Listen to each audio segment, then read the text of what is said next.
400 आना इसलिए चाहिए क्योंकि जो कांग्रेस ने महापाप किया प्रियम्बल को बदल के, उसको दोबारा रिस्टोर करने के लिए 400 पार चाहिए। उस समय दो शक्तियां थी, शायद दोनों शक्तियों को खुश करना चाह रहे होंगे, क्योंकि भारत में लोकतंत्र की धज्जियां उड़ रही थी। मतलब इतनी बड़ी डिक्टेटरशिप, हम डेट भी नहीं बदले, हम बैक डेट से हम इसको दिखा रहे हैं। तो अगर आप कॉन्स्टिट्यूशन पढ़ते तो आपको लगेगा अच्छा ये सोशलिस्ट सेकुलर तो बहुत पहले से आ रहा है, क्योंकि डेट तो बदली नहीं गई। इसको कहते हैं डिक्टेटरशिप। न्यायपालिका को अगर आपको फास्ट करना है, स्पीडी जस्टिस सिस्टम करना है, तो जैसा पहले नम्रता ने बताया कि जैसे हमने झूठ को गंभीर अपराध घोषित किया, आधे मुकदमे अपने आप गायब।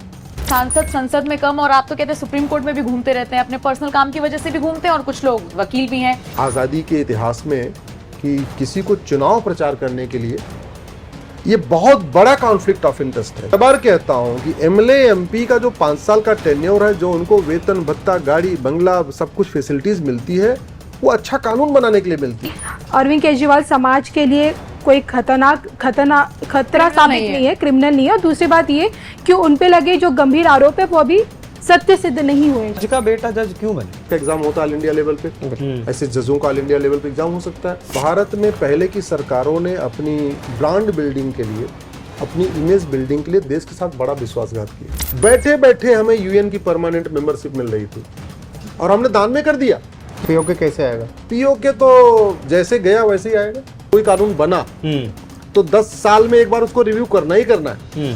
जब पाकिस्तान बना था तो 22% मुसलमान थे और आज 14% हम पहुंच चुके हैं। हिंदू राष्ट्र के बदले इस्लामिक राष्ट्र बनने वाले, मुझे ये भी पता है। कारण लव जिहाद तो नहीं। और कानून बनाना बहुत जरूरी है। और कानून लॉलीपॉप वाला नहीं चाहिए कि नहीं अगर 2 बच्चा कर लोगे तो हम तुम्हें स्कूटी दे देंगे, 2 बच्चा कर लोगे तो 50,000, ये सब नहीं। 2 से ज्यादा हुए तो नागरिकता खत्म, और 3 से ज्यादा हुए तो 10 साल की सजा।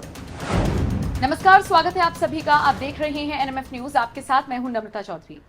कभी आपने देखा है सुप्रीम कोर्ट के किसी अधिवक्ता को कोई घेर ले? हमने आज घेर लिया है। 4 एंकर्स मौजूद हैं स्टूडियो में और सेंटर ऑफ अट्रैक्शन है अश्विनी उपाध्याय। स्वागत है सर आपका। बहुत मुश्किल से वक्त मिलता है, आज चारों एंकर्स ने घेर लिया। सवाल बहुत सारे हैं, जवाब एक एक करके लेंगे। मैं पहले अपने सहयोगियों से आपको रूबरू करा देती हूँ। मेरे साथ उधर से अभिषेक पुंडीर, इधर से ये कविता, रोहित पांडे और मैं नम्रता। मुझे तो आप खैर अक्सर अश्विनी उपाध्याय के साथ चर्चा करते हुए देखते ही हैं। सर, जब भी मैं आपका इंटरव्यू करती हूँ तो ये लोग अपने सवाल मुझे पीछे से भेजते हैं कि भाई ये भी पूछ लो, ये भी पूछ लो। आज वक्त निकाला, बैठ गए सारे। शुरुआत में अपने सवाल से ही करूंगी। आप अक्सर एक बात कहते हैं कि झूठ को भी अपराध घोषित कर देना चाहिए। अब अरविंद केजरीवाल जेल से बाहर आए, सबसे पहला सवाल मेरा यही रहेगा कि उन्होंने कहा कि योगी आदित्यनाथ को साइडलाइन कर दिया जाएगा, नरेंद्र मोदी रिटायर हो जाएंगे, अमित शाह प्रधानमंत्री बन जाएंगे। सबूत तो इसका कुछ है नहीं। किस हवाले से उन्होंने ये बात कही है? और अगर ये झूठ है या आगे आने वाले वक्त में साबित होता है, क्योंकि तुरंत अमित शाह का रिप्लाई आ गया इस पर कि ऐसा कुछ नहीं है, आप लोग धैर्य बनाकर रखें, ऐसा कुछ नहीं होगा, तो सीधा सीधा झूठ हो गया ये। तो ऐसे झूठ बोलने वाले नेताओं के खिलाफ क्या कोई कानून आना चाहिए? एक्चुअली भारत जब संविधान बन रहा था तो हमारे सारे संविधान निर्माता बड़े ईमानदार थे। उन्होंने बड़ा स्ट्रगल किया था देश को आज़ाद कराने में। वो फिर कॉन्स्टिट्यूएंट असेंबली में चले गए, उन्होंने संविधान बनाया। अब जो व्यक्ति जैसा होता है उसको वैसा बिहेवियर करता है। चूंकि संविधान निर्माता बहुत ही ईमानदार थे, बहुत मेहनती थे, बहुत राष्ट्रभक्त थे, तो उनको लगा आने वाले टाइम में पॉलिटिक्स में सारे ईमानदार आएंगे, राष्ट्रभक्त आएंगे, मेहनती आएंगे। उन्होंने कभी सोचा नहीं था कि आने वाले टाइम में अरविंद केजरीवाल जैसे लोग भी पॉलिटिक्स में आएंगे, जो सफ़ेद झूठ बोलेंगे, बच्चों की कसम भी खा लेंगे या कुछ भी कर देंगे। तो इसलिए उन्होंने फ्रीडम ऑफ एक्सप्रेशन जो दिया, जो बोलने की आज़ादी दिया, उसमें कोई लिमिट नहीं लगाई, कोई टर्म्स कंडीशन नहीं लगाई। आर्टिकल 19 में जो बोलने की आज़ादी है उसमें उन्होंने कोई लिमिट नहीं लगाई। आर्टिकल 19 में जो एसोसिएशन फॉर्म करने की आज़ादी है, कोई संगठन बनाने की आज़ादी है, उसमें कोई लिमिट नहीं लगाई। आर्टिकल 19 में जो व्यापार करने की आज़ादी दिया, उसमें कोई लिमिट नहीं लगाई। तो नतीजा क्या हुआ? नेता झूठ बोल रहे हैं, फिल्म मेकर अश्लीलता परोस रहे हैं, व्यापार के नाम पे व्याभिचार के अड्डे, बियर बार, डांस बार खुल रहे हैं। तो उस आर्टिकल 19 का मिसयूज हो रहा है। दुर्भाग्यवश चूंकि आर्टिकल 19 अभी तक बदला नहीं गया, तो भारत में झूठ बोलना पाप तो है, लेकिन झूठ बोलना अपराध नहीं है। तो जहां नेता को मौका मिलता है झूठ बोलता है, जहां नेता को किसी और को मौका मिलता है झूठी शिकायत कर देता है, किसी और को मौका मिलता है झूठी गवाही दे देता है, किसी को मौका मिलता है तो वो झूठे हलफनामे दे देता है। तो सब कुछ जो झूठ झूठ झूठ चल रहा है, इसका मूल कारण है आर्टिकल 19 को हमने आज तक बदला नहीं। मेरा ये मानना है कि आर्टिकल 19 में बदलाव करना ज़रूरी है। जब तक ये आर्टिकल 19 नहीं बदलेगा, झूठ को गंभीर अपराध घोषित नहीं किया जाएगा, तब तक झूठी लफाजी नहीं रुकेगी। पॉलिटिशियन झूठ बोल के जाति का जहर घोल रहे हैं, झूठ बोल के भाषा का जहर घोल रहे हैं, झूठ बोल के क्षेत्र के आधार पर लोगों को लड़ाते हैं, झूठ बोल के पॉलिटिकल एक दूसरे के खिलाफ विद्वेष पैदा कर देते हैं। तो ये झूठ बहुत ही खतरनाक है। मेरा ये मानना, ये तो मतलब जहर से भी खतरनाक है झूठ। इस झूठ पे लगाम लगाने के लिए कानून में बदलाव करना पड़ेगा। तो मेरा इसी से जुड़ा हुआ सवाल फिर है, जो चर्चा चल रही है देश में कि अगर अब की बार मोदी सरकार आती है तो सबसे ज़्यादा खतरा संविधान पर ही, संविधान बदल देंगे, वो तो आरोप हो गया, लेकिन क्या ज़रूरत है संविधान में बदलने की अगर ऐसी दिक्कतें हैं? देखिए, पहली बात तो जो लोग कहते हैं कि संविधान बदल दिया जाएगा 400 पार आने पे, उन्होंने संविधान के साथ कितना बड़ा महापाप किया उसको समझ लीजिए। संविधान में 22 पार्ट है। इसका मतलब आप ये कह सकते हैं कि संविधान एक 22 मंजिला बिल्डिंग है। संविधान का प्रियम्बल है, उस प्रियम्बल को आप उस 22 मंजिला बिल्डिंग की फाउंडेशन मान लीजिए। जब भी कोई बदलाव होता है तो ऊपर के फ्लोर्स पे बदलाव होता है, कभी न्यू नहीं बदली जाती। जैसे आपका ये ऑफिस है, आपके ऑफिस में अगर कोई बदलाव करना है तो ठीक है, अभी हम यहाँ बैठे हैं, कल को उधर बैठ सकते हैं, आपका स्टूडियो इधर बन सकता है, आपका स्टूडियो, लेकिन इस पूरे ऑफिस की जो फाउंडेशन है वो स्टेबल रहती है। स्टेबल कभी नहीं, वो कभी चेंज नहीं होती है। फाउंडेशन तब बदली जाती है जब पूरा का पूरा आपको मकानी गिराना हो, तब बदला जाता है। कांग्रेस की सरकार ने 76 में भारत के संविधान की फाउंडेशन को ही बदल दिया। भारत के संविधान के फाउंडेशन को हिला दिया। फाउंडेशन का मतलब कॉन्स्टिट्यूशन का प्रियम्बल, कॉन्स्टिट्यूशन की प्रस्तावना।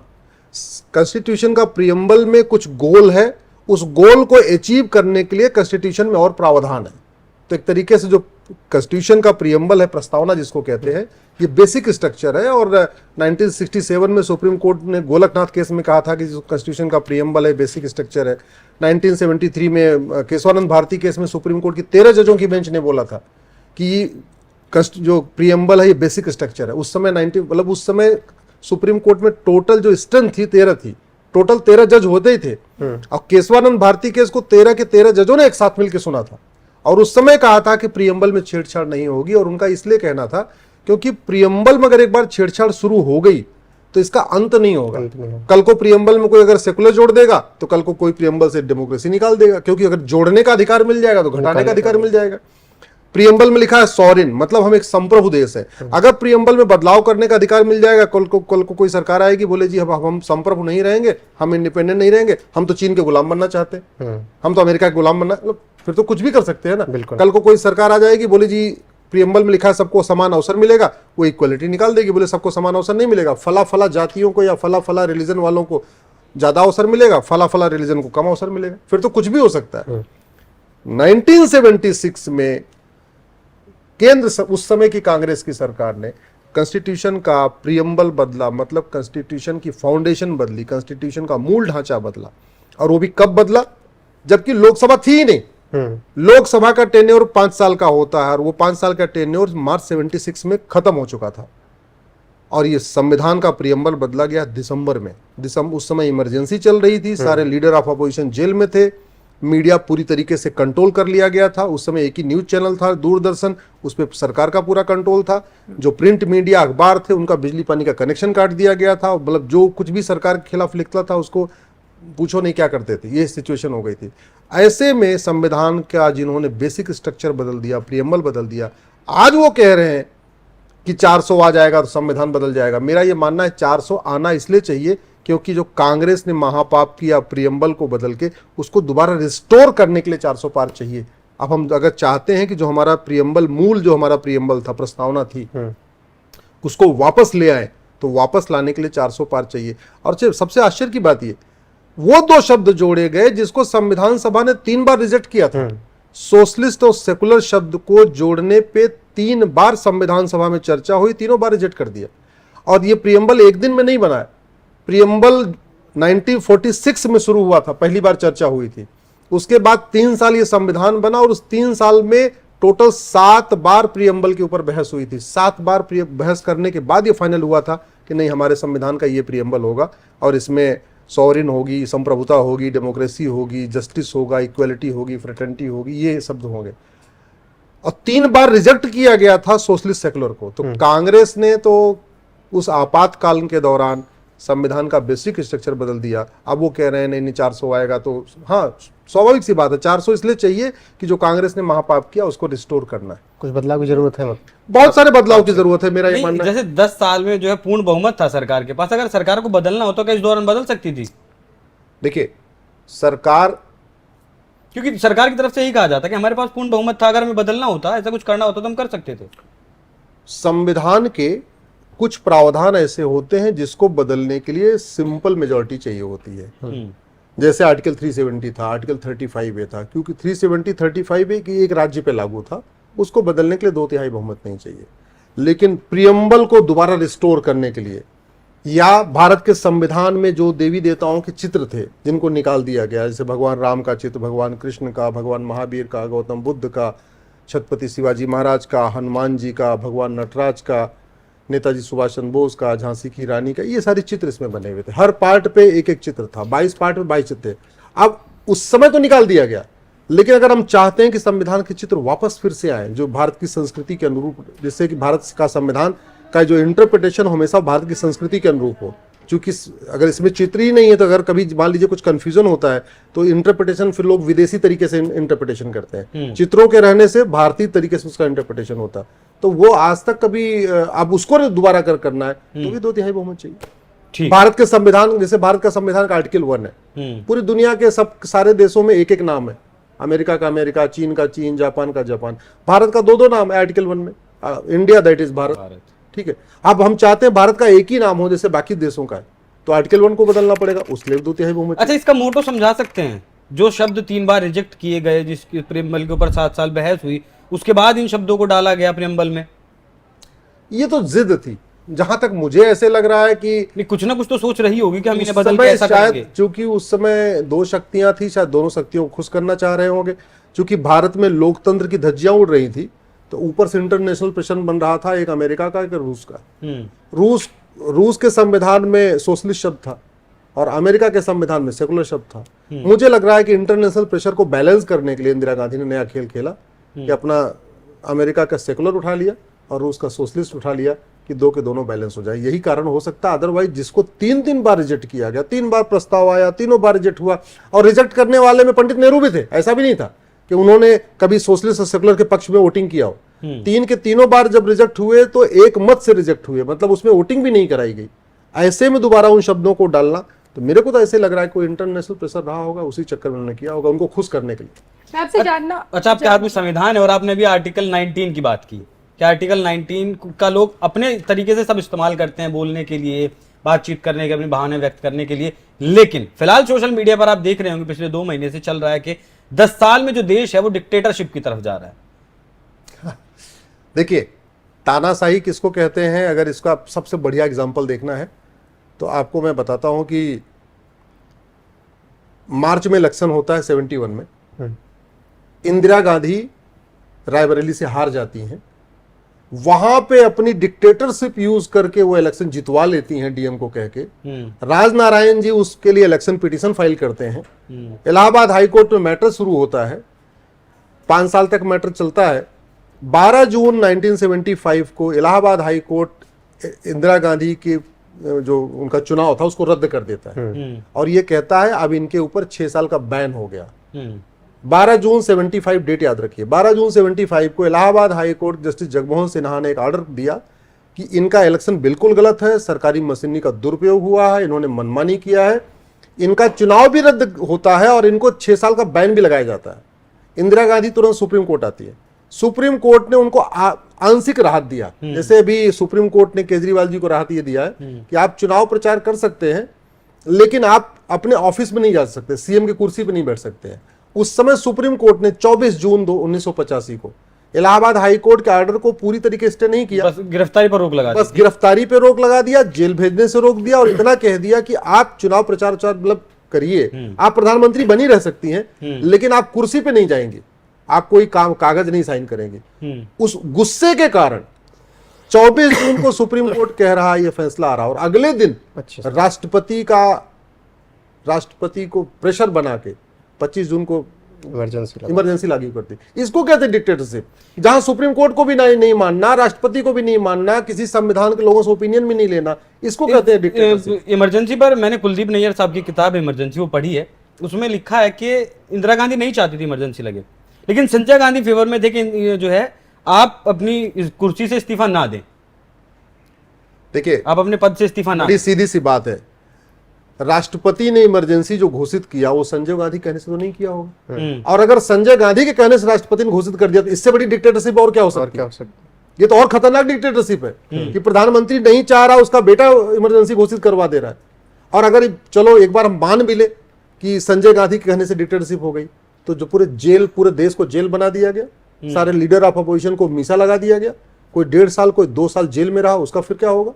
राजनाथ सिंह जी को तो माताजी खत्म हो गए, उनको बेल नहीं मिली, अपनी माताजी को देखने के लिए तक बेल नहीं मिली, तो ऐसे सिचुएशन को क्या कहेंगे? इसलिए मैं ये नहीं मानता कि संजय गांधी के कहने से अल्टीमेटली राष्ट्रपति ने, कभी ऐसा नहीं हो सकता कि बेटे के कहने से राष्ट्रपति लगा दिया होगा, जब तक इंदिरा जी ने नहीं कहा होगा। और ये जिद मैं इसलिए कह रहा हूं, गोलकनाथ जी का फैसला आता है 1967 में कि आप प्रियम्बल को टच नहीं करेंगे, आप प्रियम्बल नहीं बदल सकते। 1971 में गरीबी हटाओ का नारा के बाद जैसे ही इंदिरा गांधी को 352 सीट मिली, उन्होंने तुरंत उस गोलकनाथ के फैसले को पलटने के लिए 24वां संशोधन पेश कर दिया। केशवानंद भारती का फैसला आता है 73 में कि आप प्रियम्बल को टच नहीं करेंगे, उस फैसले को पलटने के लिए फिर उन्होंने वही कर दिया, और बाद में तो हद हो गई, पूरा देश इमरजेंसी है, मीडिया का बिजली पानी का कनेक्शन कटा हुआ है, मीडिया के लोग भी पकड़ के जेल में डाले गए हैं, अखबार वाले बेचारे किराए पे जनरेटर ले लेकर अखबार छाप रहे हैं, सेंसरशिप का अलग पूरा सेंसरशिप का सिस्टम। और उसमें संविधान में वो 2 शब्द जोड़ दिया जिसको 3 बार रिजेक्ट किया गया था संविधान सभा के द्वारा, और वो भी बैक डेट में। इससे बड़ी डिक्टेटरशिप क्या होगी? संविधान का प्रियम्बल आप उठा के देख लीजिए, इस पे जो डेट पड़ी है वो आज भी 26 नवंबर 1949 पड़ी हुई है। संशोधन कब हुआ? 76 में, और डेट क्या पड़ी है? 49।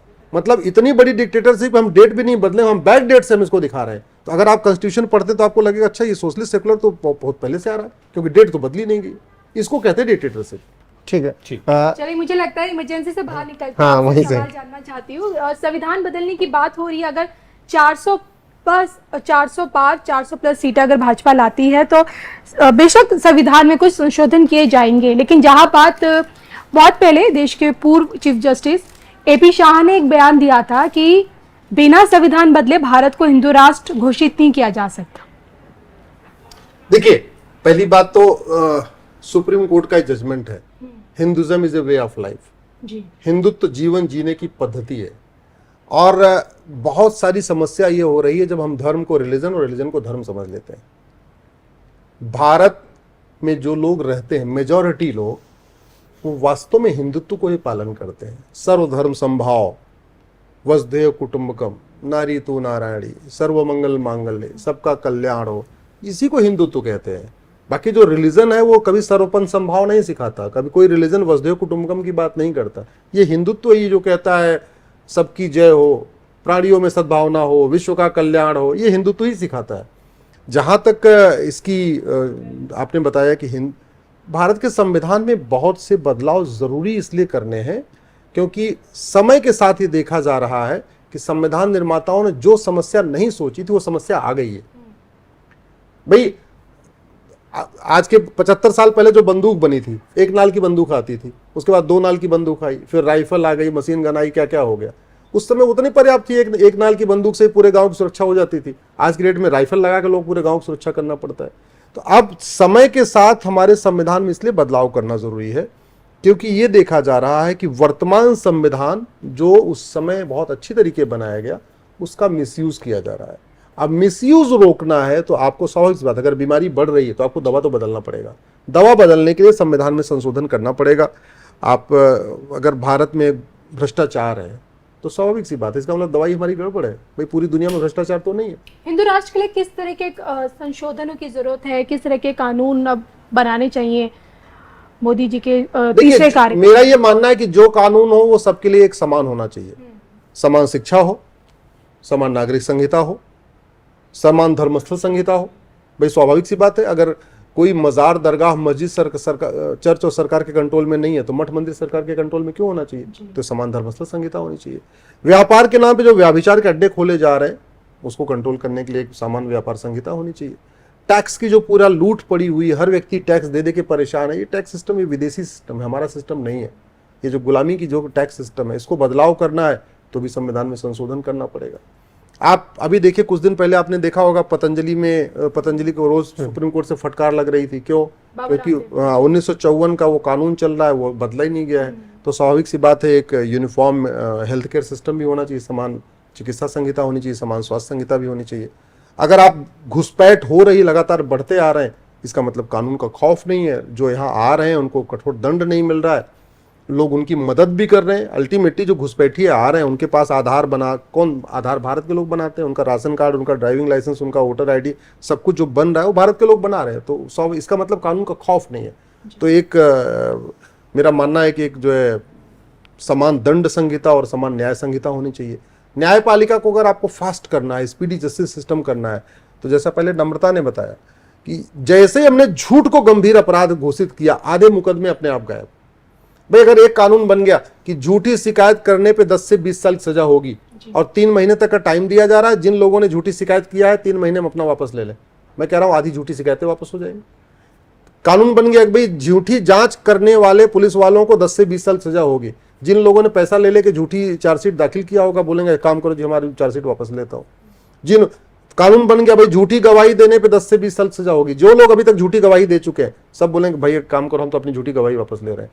तो जैसे ही आपने झूठ को गंभीर अपराध घोषित किया तो झूठी शिकायतें वापस हो गई, झूठे एफआईआर वापस हो गए, झूठी गवाही वापस हो गई, झूठी चार्जशीट वापस हो गई, झूठे जो फैसले वापस हो गए, झूठे एग्रीमेंट वापस हो गए। सारा झूठ का जैसे खेल बंद हुआ तो फिर आपके लिए मुकदमों की संख्या कम हो जाएगी और फिर आप उसको वीकली डेट दे के भी सुनवाई कर सकते हैं। अभी क्या जो 6-6 महीने पे डेट पड़ती है, पता चला 40 साल 50 साल मुकदमे चल रहे हैं, वो सिस्टम ही खत्म हो जाएगा। आप हर जो मुकदमा सोमवार को आ रहा है आप उसको हर सोमवार को डेट देके 5-7 डेट में खत्म कर दीजिए। जो मुकदमा मंगलवार को आ रहा है हर मंगलवार को डेट देके खत्म कर दीजिए। जब तक ये नहीं करेंगे तब तक घुसपैठ नहीं रुकेगी। आखिर भारत में घूसखोरी, कमीशनखोरी, दलाली, कटमनी, तोलाबाजी है, सिंगापुर में नहीं है, जापान में नहीं है, चीन में नहीं है। इसका मतलब ये समस्या लाइलाज तो नहीं है। भारत में अवैध निर्माण है, लोग दूसरे की जमीन पे कब्जा कर लेते हैं, सड़क के किनारे कब्जा कर लेते हैं, रेलवे लाइन किनारे कब्जा कर लेते हैं, हाईवे किनारे कब्जा कर लेते हैं। सिंगापुर में तो नहीं करते, जापान में तो नहीं करते। इसका मतलब अच्छा सर, इसी से जुड़ा मैं आपसे पूछूं कि हमारा जो संविधान है वो 2/3 संविधान हमने अलग अलग देशों से लिया है, जो का तो जो है कॉपी पेस्ट कट पेस्ट जो है हमने लगा दिया। उसके बावजूद जिम्मेदारियां क्यों तय नहीं होती? जिस तरीके से आप ब्रिटेन का ले लीजिए, 2-3 जो है प्रधानमंत्री बदल गए, जिम्मेदारियों को लेकर महंगाई कंट्रोल नहीं कर पाए। आज जिस तरीके से हमारे मुख्यमंत्री अरविंद केजरीवाल हैं, शराब नीति में फंसे, क्या जिम्मेदारी तय नहीं होनी चाहिए? या और भी राज्य हैं जहां पेपर लीक होते हैं, क्या उसके लिए कोई सीएम जिम्मेदार नहीं होना चाहिए? क्यों हम जब हमने वो उठा लिया कानून जो संविधान है दूसरे देशों का, तो उसको इंप्लीमेंट क्यों नहीं करते हैं?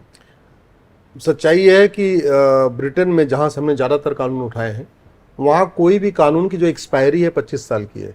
25 साल के बाद कानून रिव्यू करना ही करना है। हमारे देश में तो अब 1860 वाली आईपीसी अब बदली जा रही है, नहीं तो ब्रिटेन में तो नियम है हर 25 साल के बाद कानून बदल जाता है। और कुछ देशों में कानून की एक्सपायरी 10 साल होती है। मतलब कोई कानून बना तो 10 साल में एक बार उसको रिव्यू करना ही करना है, नहीं तो ऑटोमेटिक वो खत्म मान लिया जाए। तो हमारे सांसदों के पास इतना वक्त नहीं है कि वो रिव्यू करें। ये आपने बहुत अच्छा सवाल किया। इसलिए मैं तो ये मानता हूं कि पहली बात तो संसद का सत्र बढ़ाना चाहिए। ये जो 3 सत्र होता है ना, ये 4 सत्र का होना चाहिए। दूसरा, कम से कम 100 दिन साल में संसद चलनी चाहिए। अभी अगर इफेक्टिवली देखिए आप, 100 दिन चलती नहीं है। एक तो तीन ही सत्र हैं। मेरा ये मानना है कि 25-25 वर्किंग डे के साथ 4 सेशन होने चाहिए। हर क्वार्टर में एक पार्लियामेंट का सेशन होना चाहिए। अब टाइम आ चुका है, एक तो टेन्योर बढ़ा जाए, 11 बजे संसद शुरू होती है, फिर 1 बजे लंच हो जाता है, फिर 1.5-2 घंटे खा के सोते हैं, उसके बाद फिर बाकी काम शुरू होता है। ठीक से काम नहीं हो पा रहा है। हमने जितना ग्रोथ हमारे वैज्ञानिकों ने कर लिया, अग्नि ब्रह्मोस बना लिया, हमारे इंजीनियरों ने एक्सप्रेसवे, पीडब्ल्यूडी, हाईवे सब बना लिया, हर फील्ड में काम हुआ, कानून बनाने में वो काम नहीं हुआ। और कानून निर्माता क्या करते हैं, दूसरे के काम का श्रेय लेते हैं। इंजीनियर जो काम करेगा उसका श्रेय ले लेंगे, साइंटिस्ट जो काम करेगा उसका श्रेय ले लेंगे, डॉक्टर जो वैक्सीन बना देगा उसका काम, लेकिन जो खुद करना है उसका श्रेय नहीं लेते, क्योंकि खुद वाला काम करते ही नहीं है। अब समय आ चुका है कि मेरा ये मानना है कि सबसे पहले हमें अपने कानूनों को बाहर के कानूनों से कंपेयर करना शुरू करना चाहिए। आज तक हमने किया नहीं है। हम अपनी मिसाइल को कंपेयर करते हैं, हमारी चीन वाली मिसाइल कितनी है, हमारी मिसाइल कैसी होनी चाहिए। उनके पास कैसा वो है तो हमारे पास कैसा होना चाहिए, ये हम कंपेयर करते हैं। उनके पास हाईवे कितना चौड़ा है तो हमारे पास हाईवे कितना चौड़ा होना चाहिए, वो तो कंपेयर कर, हमने कभी कानूनों में नहीं किया।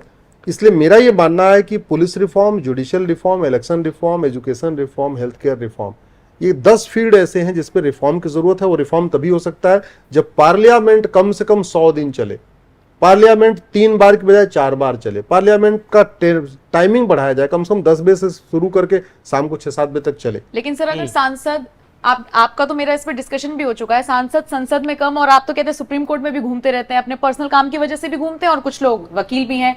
एक तो ये सवाल मुझे, और दूसरा मुझे ये पूछना था कि आपको नहीं लगता कि थोड़ा भेदभाव वाली भावना है? किसी का आम केस, किसी आम आदमी का केस जाता है तो तारीख लंबी लंबी मिलती है, किसी बड़े का केस जाता है तो 1 हफ्ते बाद आ जाइए, या केजरीवाल के केस में तो 2 ही दिन बाद तारीख मिल गई थी। इसके उसमें ये भी जोड़ लीजिएगा, चुनाव प्रचार के लिए जमानत मिल जाती है। सबसे पहले मैं आपको जवाब देता हूं, एकदम फैक्ट है, सांसदों और विधायकों ने अपने लिए कोई क्राइटेरिया नहीं बनाया कि मिनिमम कितनी अटेंडेंस होनी चाहिए, कहीं नहीं है। मिनिमम क्वालिफिकेशन क्या होनी चाहिए, कहीं नहीं है। मैक्सिमम एज लिमिट क्या होनी चाहिए, मिनिमम क्वालिफिकेशन क्या होनी चाहिए, क्या क्या करना चाहिए।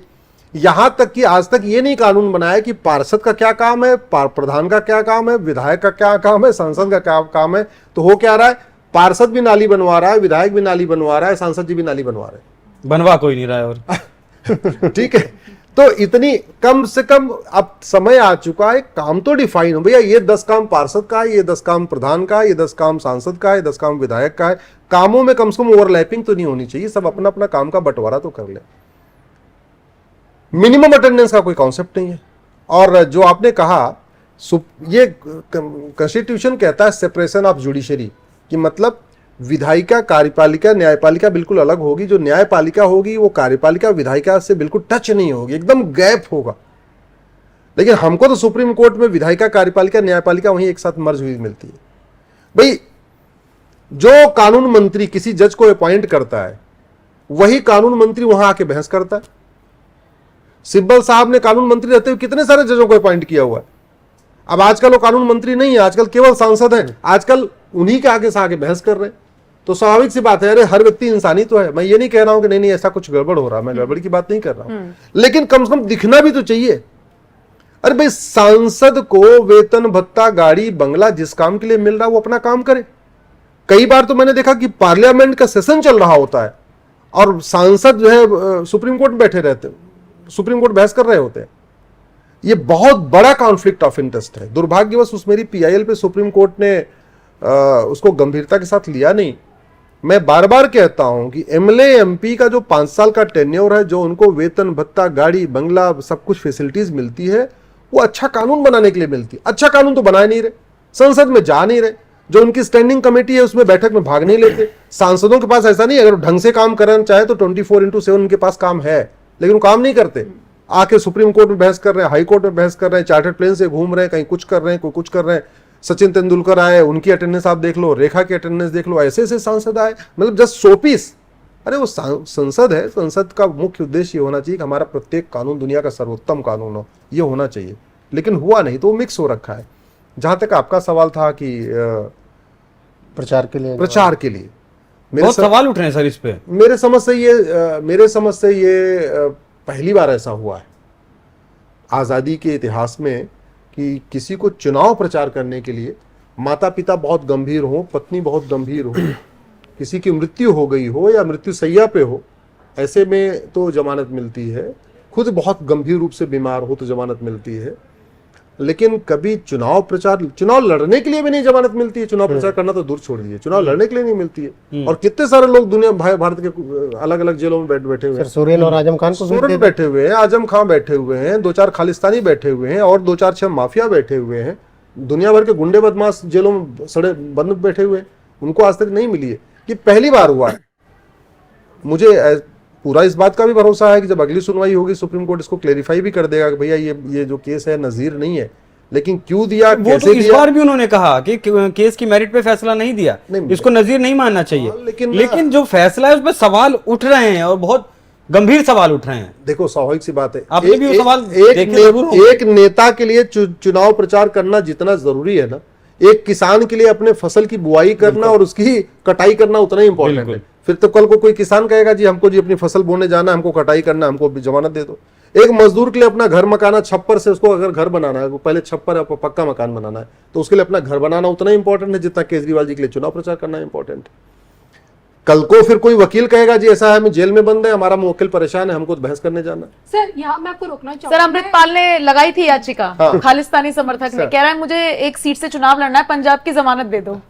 फिर तो ये मैं सर ये समझना चाहती हूँ इस जमानत देने पे तो जो कोर्ट का जो तर्क आया, जो मैंने पढ़ा कि अरविंद केजरीवाल समाज के लिए कोई खतरा साबित नहीं है, क्रिमिनल नहीं है। और दूसरी बात ये कि उन पे लगे जो गंभीर आरोप है वो अभी सत्य सिद्ध नहीं हुए, शायद इस कारण उन्हें दे दी गई है। नहीं, ऐसे बहुत सारे लोग हैं जिनके मामलों की जांच चल रही होती है। मैंने बताया ना, पहली बात तो जो जमानत मिलती है वो फंडामेंटल राइट के लिए मिलती है। अगर आपका कोई फंडामेंटल राइट के ऊपर खतरा है, आपका घर जो है बाढ़ में डूबने वाला है, आपको लगता है जमानत मिल के आपको जमानत दे दी जाएगी, अपना घर बचा लोगे, तब आपको जमानत मिलती है। आपको लगता है कि हाँ घर में कोई ऐसा है जो मरने वाला है, तबीयत बहुत खराब है, जमानत देने से वो बच सकता है, तो सामान्यतया जो जमानत दी जाती है वो फंडामेंटल राइट को बचाने के लिए होती है। चुनाव लड़ना फंडामेंटल राइट नहीं है, चुनाव प्रचार करना फंडामेंटल राइट नहीं है। इसलिए ये कैसे हुआ है मैं इस पर कुछ कह नहीं सकता। लेकिन सर यहाँ पर मेरा एक सवाल है, शायद हो सकता है थोड़ा कंट्रोवर्शियल हो जाए, लेकिन जब कानून की बात, सुप्रीम कोर्ट की बात उठी है, कुछ ज़रूरत है सुप्रीम कोर्ट में ही बदलाव की? जुडिशियल रिफॉर्म की बहुत ज़रूरत है। मेरा ये मानना है कि कोई भी व्यक्ति, चूंकि भारत संविधान से चलता है और संविधान के अंदर ही कार्यपालिका है, न्यायपालिका है, विधायिका है, तो सबकी अकाउंटेबिलिटी तय होनी चाहिए, सबकी एक जिम्मेदारी तय होनी चाहिए। गलती सबसे होती है, आईएएस भी गलती करते हैं, कलेक्टर भी गलती करते हैं, कप्तान भी गलती करते हैं। कलेक्टर कप्तान गलती करते हैं, उनको सस्पेंड किया जाता है, टर्मिनेट किया जाता है। कि ऐसे जज भी गलती करते होंगे, डिस्ट्रिक्ट कोर्ट के जज गलती करते होंगे, हाई कोर्ट के जज गलती करते होंगे, वो भी गलत फैसले देते होंगे, कितनी बार ऐसा देखा भी गया है। लेकिन आज तक मैंने गलत फैसले देने के कारण किसी जज को सस्पेंड कर दिया गया हो ऐसे मेरे ध्यान में आता नहीं है। भ्रष्टाचार हर जगह है, तहसील में भी न्याय बिक रहा है, डिस्ट्रिक्ट कोर्ट में भी न्याय बिक रहा है। तो न्याय बेचने पे किसी को सस्पेंड किया गया होगा, टर्मिनेट किया गया हो, आज तक मैंने नहीं सुना। बहुत सारे कलेक्टरों को मैंने सुना है कि उन्होंने करप्शन किया तो सस्पेंड हो गए, टर्मिनेट हो गए। तो इसलिए मेरा ये मानना है कि एक जुडिशियल चार्टर होना चाहिए, जुडिशियल अकाउंटेबिलिटी तय होनी चाहिए और उसके लिए कानून बनना चाहिए, सबके लिए होना चाहिए। चाहे अगर आईएएस आईपीएस के लिए एक एडमिनिस्ट्रेटिव चार्टर होना चाहिए, पुलिस के लिए एक पुलिस चार्टर होना चाहिए, तो जुडिशरी के लिए भी जुडिशियल चार्टर होना चाहिए। अच्छा सर, आपने बताया अभी तुम तो गंभीर सवाल ही कुछ पूछोगे, एक थोड़ा सा मैं माहौल लाइट करती हूँ। मुझे ये पूछना है, सुप्रीम कोर्ट के वकील के तौर पे आपको हम जानते हैं, और सुप्रीम कोर्ट, उसके जज, पहनावा और न्याय पर आप सवाल उठाते हैं। कुछ आपको लगता नहीं है कि अब जैसे मैं इस ऑफिस में रह के बॉस के खिलाफ ही बोलने लगूं, तो थोड़ा सा लगता है ना? अब जैसे मैं आपको एक पोस्ट, आपने एक रीपोस्ट किया है, एक शख्स ने ड्रेस कोड पे सवाल उठाए हैं कि हम गुलामी की जिंदगी जी रहे हैं, प्रचंड गर्मी पड़ रही है लेकिन हमें ये पहनना, उसको आपने रीपोस्ट किया है, मैं भी ट्विटर पर वही देख रही थी। तो ये जो सारी व्यवस्थाओं पर आप सवाल उठाते हैं, देखिए मैं जो व्यवस्था पे सवाल उठाता हूं वो भी संविधान के दायरे में रहकर उठाता हूं।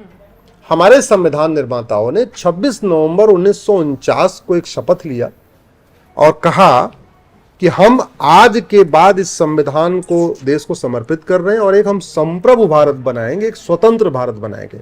स्वतंत्र दो शब्दों से मिलकर बना है, स्वतंत्र यानी सारा तंत्र स्व होगा, हमारा होगा, और संप्रभु का मतलब अब कोई गुलामी की चीजें नहीं होगी। दुर्भाग्य आप देखिए कि दिल्ली में आप इंडिया गेट का सर्किल लगाइए, गुलामी के नाम मिल जाएंगे। आप कहीं जहाज से घूमते हैं तो आपको वीटी लिखा हुआ मिलेगा, कभी आप नोटिस करना, कभी आप जहाज पे जाना तो वहां लिखा है वीटी, मैंने उसको भी चैलेंज किया हुआ है। वीटी का मतलब विक्टोरिया टेरिटरी, तो गुलामी का निशान बैठा हुआ, गुलामी की कुरीतियां चल रही हैं, गुलामी की कुप्रथाएं चल रही हैं, गुलामी की पुलिस व्यवस्था, वही जो खाकी वाली ड्रेस जो अंग्रेजों के जमाने में थी, वही वाला कानून चल रहा है जिसके अंतर्गत जलियांवाला बाग कांड हुआ था। भाई जिस अंग्रेज ने ऑर्डर किया था गोली चलाओ, वो किस कानून के अंतर्गत किया था? 1861 के पुलिस एक्ट के अंतर्गत किया था। वो 1861 का पुलिस एक्ट आज भी चल रहा है। तो कायदे से हमने अपना स्व डेवलप नहीं किया, स्वतंत्र हम हुए नहीं, अपना तंत्र हमने स्व नहीं बनाया। न्यायिक व्यवस्था आज भी, अरे अंग्रेजों को ठंड लगती है, वहां का मौसम ठंडा है तो उन्होंने काला काला अपना गाउन पहन लिया, काली काली कोट पहन लिया।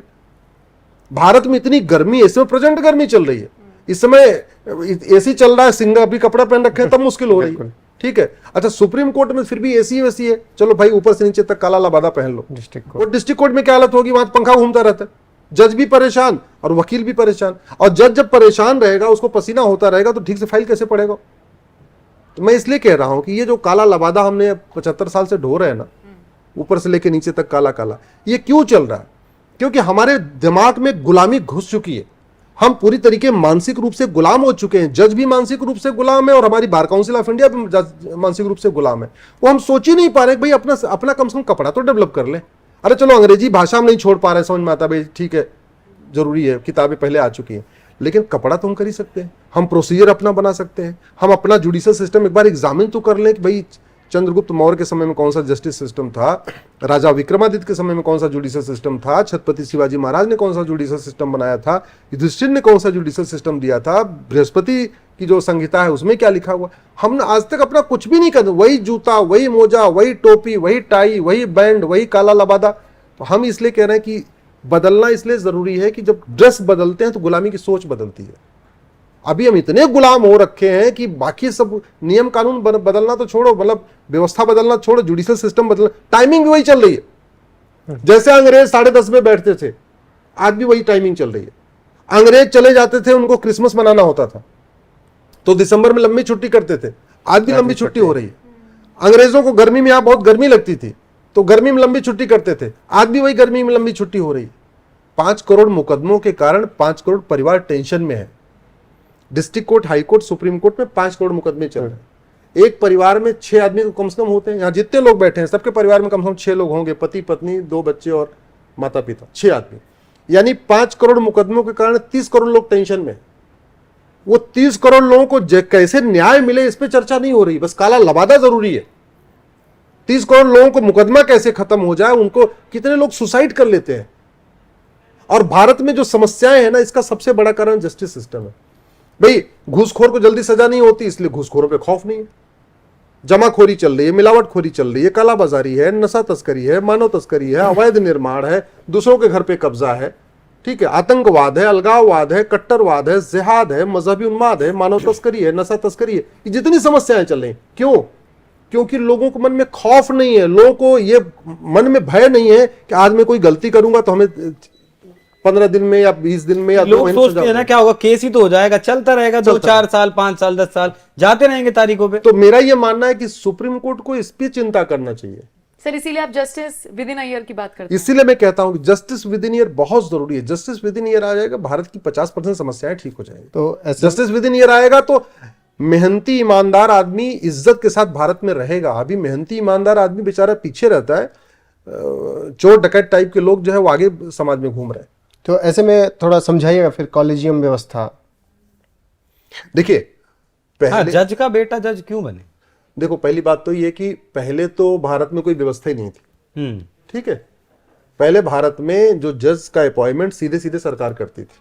इस हाई कोर्ट में स्टेट गवर्नमेंट करती थी, सुप्रीम कोर्ट में सेंट्रल गवर्नमेंट करती थी। और इनफैक्ट पहले क्या था कि ज्यादातर स्टेट गवर्नमेंट भी कांग्रेस की थी, तो इवन हाई कोर्ट में भी सेंट्रल से लिस्ट जाती थी किसको जज बनाना। और ऐसा कितनी बार देखा गया कि वो कांग्रेस के कार्यकर्ता थे, उनको जज बना दिया, रिटायर हो गए, उनको सांसद बना दिया। कितनी बार ऐसे भी था कि पहले उनको जज बना दिया, थोड़े दिन जज रह गए, उनको इस्तीफा करा दिया, उनको विधानसभा में उनको विधायक बना दिया, किसी को सांसद बना दिया, सिस्टम चल रहा था। तो जो कॉलेजियम सिस्टम है उस वाले सिस्टम से ज्यादा अच्छा है। कम से कम जो प्रधानमंत्री सीधे सीधे जिसको पसंद करते थे उसी के जज बना देते थे, उससे तो बढ़िया है। लेकिन मेरा ये मानना है कि ये बेस्ट नहीं है। ये बेटर तो है कॉलेजियम सिस्टम, लेकिन बेस्ट नहीं है। और आज के जमाने में जब हम हर जगह बेस्ट करने की कोशिश कर रहे हैं, best highway, best missile, best vaccine, सब कुछ बेस्ट कर रहे हैं, तो हमारा जुडिशियल सिस्टम भी बेस्ट होना चाहिए। और इसीलिए मैं फिर कॉलेजियम नहीं तो फिर क्या? वो भी तो पूछा जाएगा ना फिर। नहीं, कॉलेजियम तो बहुत सारे तरीके हैं। आप जैसे आईएएस का एग्जाम होता है ऑल इंडिया लेवल पे, ऐसे जजों का ऑल इंडिया लेवल पे एग्जाम हो सकता है। वही प्रमोट होते होते आगे बढ़ जाएंगे। जैसे अल्टीमेटली जो कैबिनेट सेक्रेटरी बनता है सेंट्रल में, वो आईएएस ही तो होता है। वो कहीं एसडीएम होता है, फिर एडीएम होता है, फिर डीएम होता है, प्रमोट होते होते चीफ सेक्रेटरी करते करते करते कैबिनेट सेक्रेटरी बन जाता है। जो चीफ सेक्रेटरी बनता है स्टेट का, वो कैसे बनता है? वो आईएएस होता है, वो प्रमोट होते होते चीफ सेक्रेटरी बन जाता है। तो ऐसे ही भारत में इंडियन जुडिशियल सर्विस एक एग्ज़ाम कंडक्ट करना चाहिए, सीधे सीधे वहाँ पे ऑल इंडिया लेवल पे हो। मेरा ये मानना है पूरी तरीके से मेरिट पे सिलेक्शन होना चाहिए, क्योंकि डॉक्टर और जज इनमें मेरिट में कोई कंप्रोमाइज़ नहीं होना चाहिए। अगर डॉक्टर और जज के मेरिट में कंप्रोमाइज़ हुआ, अगर डॉक्टर इनकम्पिटेंट होगा तो लोगों की जान ले लेगा, ऐसे जज अगर इनकम्पिटेंट होगा तो अन्याय करेगा और न्याय नहीं कर पाएगा। इसलिए एक आईजेएस होना चाहिए जैसे आईएएस होता है। ठीक है, अब कुछ मुद्दों पर चलते हैं जो इस वक्त देश में जिनकी चर्चा हो रही है। इंटरनेशनल मुद्दे से बात करेंगे पीओके से। गृहमंत्री अमित शाह का भी बयान आया और तमाम साक्षात्कार में वो कह भी रहे हैं, पीओके की बात आप छोड़ दीजिए। पीओके में पहले दिन से कह रहा हूँ कि जब मैं बात करता हूँ तो वो हमारा ही है, वो उनका नहीं है। तो मैं इस पे जानना चाह रहा हूँ, वहाँ पर बवाल भी मचा है, वहाँ के जो लोग हैं कह रहे हैं कि हमें पाकिस्तान के साथ नहीं रहना है। देखिए, इसमें तो कोई दो राय नहीं कि वो जो स्थान है वो भारत का है। भारत में पहले की सरकारों ने अपनी ब्रांड बिल्डिंग के लिए, अपनी इमेज बिल्डिंग के लिए देश के साथ बड़ा विश्वासघात किया। मतलब कई बार ऐसा होता है ना कि जो गलती होती है वो बहुत भुगतना पड़ता है। बैठे बैठे हमें यूएन की परमानेंट मेंबरशिप मिल रही थी और हमने दान में कर दिया। क्यों? अपनी इमेज दिखाने के लिए कि हम बहुत दानवीर हैं। बस सिर्फ इतना ही, केवल हम इतना दानवीर हैं। केवल हम दानवीर हैं। अरे नहीं ठीक है, दे दो ना, हम फिर ले लेंगे, कोई या बात फिर हिंदी चीनी भाई भाई नहीं। ऐसा है, वो कहते हैं 3 बीमारियां होती हैं, बड़ी गंभीर मानसिक बीमारियां होती हैं। उसको एक तो नार्सिज्म कहते हैं, एक मैग्लोमोनिया कहते हैं, एक स्टॉकहोम सिंड्रोम कहते हैं। उसको हिंदी में कह लीजिए तो उसको एक दिखास, एक छपास, ठीक है। तो ये जो दिखास छपास की बीमारी होती है ना, अपनी एक इमेज बिल्डिंग की, वो बड़ी गंभीर बीमारी होती है। बैठे बैठे यूएन की परमानेंट मेंबरशिप दे दिया। अगर आज हम यूएन के परमानेंट मेंबर होते तो पाकिस्तान हमारी जमीन पे कब्जा करके बैठा होता है। क्या हमें उस वक्त यूएन की मेंबरशिप की अहमियत का नहीं पता था? क्या हमारे नेता जो है इतने सीधे साधे भोले भाले थे? नहीं, उनको सब पता था। वो तो विदेशों में, नेहरू जी तो विदेशों में पढ़े हुए थे, लेकिन बस वो दिखाना है भाई ठीक है दे दो, कोई दिक्कत नहीं। कोई मतलब जिसके लिए राष्ट्र प्रथम होता है ना, तो अपनी इमेज की चिंता नहीं करता, वो राष्ट्र की चिंता करता है। भाई कितनी, चीन को जमीन दिया नेहरू जी ने, पाकिस्तान को जमीन दिया नेहरू जी ने, वर्मा को जमीन दिया नेहरू जी ने, बाद में लंका को एक द्वीप उठा के उनकी बेटी ने दे दिया, इंदिरा जी ने दे दिया। कितनी सारी गलतियां आप उठा के देखिए, एक के बाद एक होती चली गई। अब जमीन देना तो बड़ा आसान था, जमीन लेना बहुत मुश्किल है। यूएन की परमानेंट मेंबरशिप देना तो बड़ा आसान था, उस परमानेंट मेंबरशिप को लेना बड़ा मुश्किल है। दुनिया भर के लोग खड़े हो जाएंगे भैया क्यों करें। तो पीओके कैसे आएगा? पीओके तो जैसे गया वैसे ही आएगा।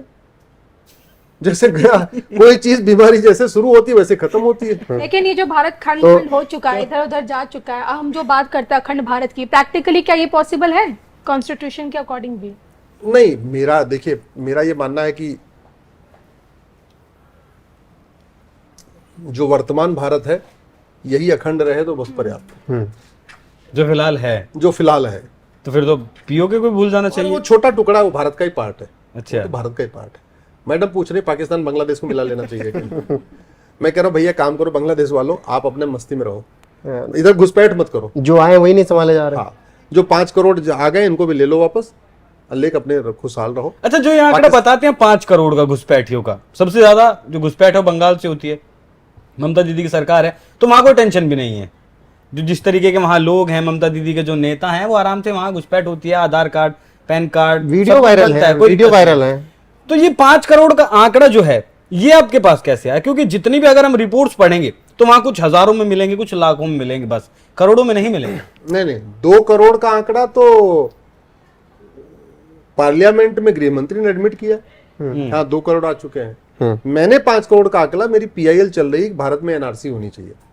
जब मैं उस पर काम कर रहा था, 2017 में की बात है, मैं जब उस पर काम कर रहा था, तो मैं राज्यों की वोटर लिस्ट का हमने एग्जाम स्टडी किया कि वोटर लिस्ट कैसे चेंज हो रही है। 1999 में क्या पोजीशन थी, तो 2014 के चुनाव में क्या पोजीशन हो गई। आप भारत के किसी भी लोकसभा क्षेत्र की 25 साल पुरानी वोटर लिस्ट और आज की वोटर लिस्ट देख लो। वोटर लिस्ट में क्यों कह रहा हूं? क्योंकि जो जनगणना होती है वो 10 साल में होती है, लेकिन वोटर लिस्ट हर चुनाव के पहले अपडेट होती है।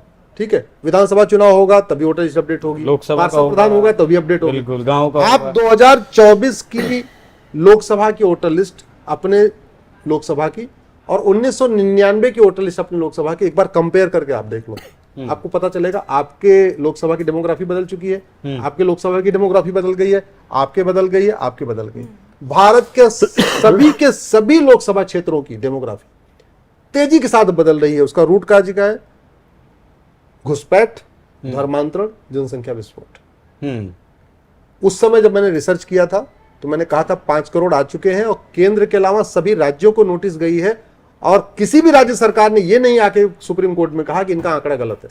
तो बंगाल की सरकार ने भी नहीं कहा कि आंकड़ा गलत है। जनसंख्या विस्फोट भारत के टोटल केंद्र और राज्य मिला दीजिए आप, राज्य और केंद्र शासित प्रदेश टोटल 36 है, 28 राज्य और 8 केंद्र शासित प्रदेश।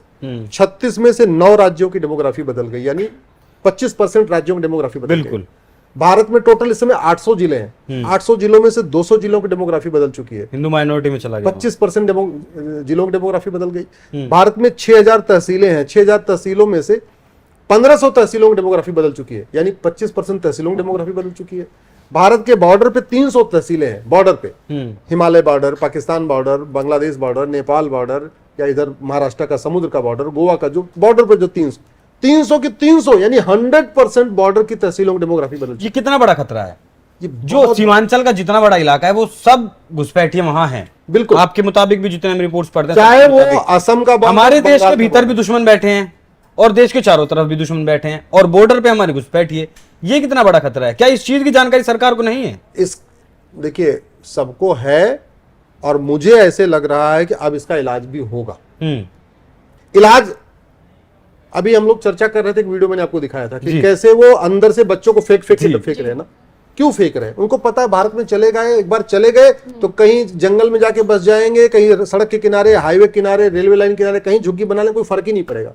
अगर यही एक कानून होता कि भारत में अगर कोई अवैध रूप से पाया गया तो उसकी 100% झोली जो कुछ सामान है उसको जब्त करेंगे और जब्त करके 20 साल में जेल में डाल देंगे।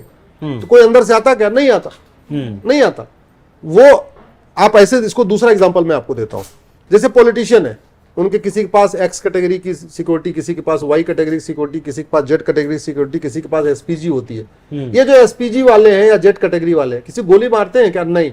लेकिन डराने के लिए बड़ी बंदूक रखते हैं कि कोई इधर हमला ही ना करे। ऐसे खौफनाक कानून बनाना पड़ेगा।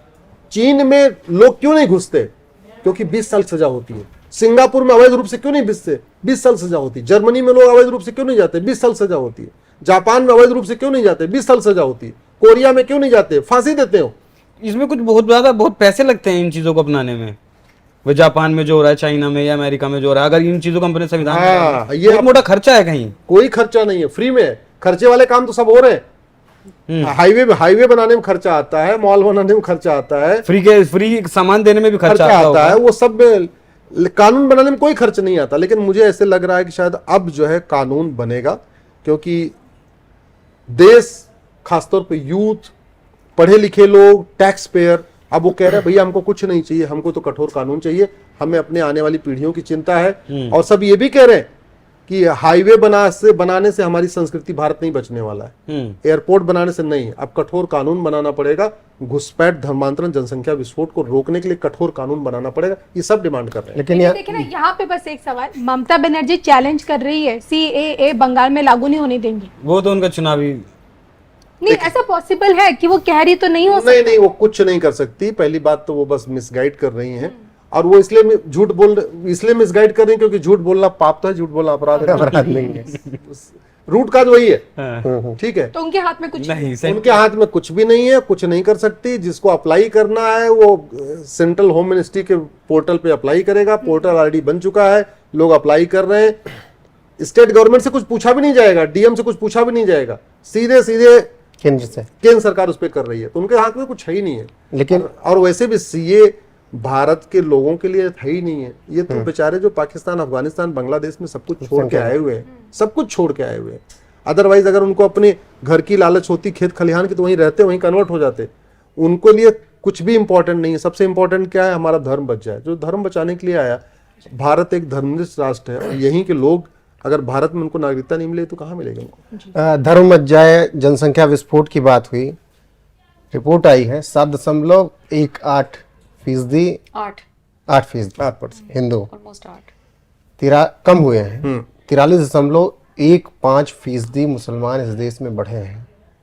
मतलब ये कितना चिंता का विषय है। जनसंख्या विस्फोट की जब बात हो रही है, जब बात संस्कृत बचाने की हो रही है, तो फिर से विभाजन की स्थिति आ सकती है क्या? आंकड़ा क्योंकि समझ जब रहे हैं। पाकिस्तान बना था तो 22% मुसलमान थे और आज 14% हम पहुंच चुके हैं। और ये 43% पैदा किए गए या फिर घुसपैठिए भी इसमें? उसको और आप क्या हम yes, हिंदू राष्ट्र के बदले इस्लामिक राष्ट्र बनने वाले, मुझे ये भी बताइएगा। और इसका कारण लव जिहाद तो नहीं? हिंदू लड़की को और फंसा फिर- लिया तो एक लड़की फिर वो वहां से वही- घुस कर दी, वही 2000 अपने घर में ले आए। वही 2047 परिवार गजवाए हिंद। देखिए, पाकिस्तान जब बना था उस समय जितने भारत में मुस्लिम थे, इस समय वो संख्या क्रॉस हो चुकी है। आप केवल ये देखो उस समय कितने परसेंट थे, आज की डेट में कितने परसेंट, उस समय कितने थे और आज की डेट में कितने हैं।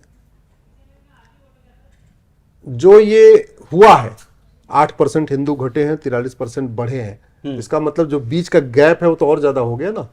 एक कम्युनिटी 43% बढ़ रही है, दूसरी कम्युनिटी 8% डाउन हो रही है, तो गैप तो और लंबा हो गया। ये बहुत ही चिंता का विषय है। दुर्भाग्यवश ओट जीवी और नोट जीवी नेता इस पे चिंता नहीं कर रहे हैं, और इसलिए नहीं चिंता कर रहे हैं कि उनको केवल सत्ता चाहिए, उनसे कोई मतलब नहीं, वो भाग जाएंगे यहाँ पे। भाई क्या होता है, जब भी कुछ होता है तो नेता तो मारा नहीं जाता। पाकिस्तान का विभाजन हुआ, जितने वहां के बड़े लोग तो भाग आए यहाँ पे।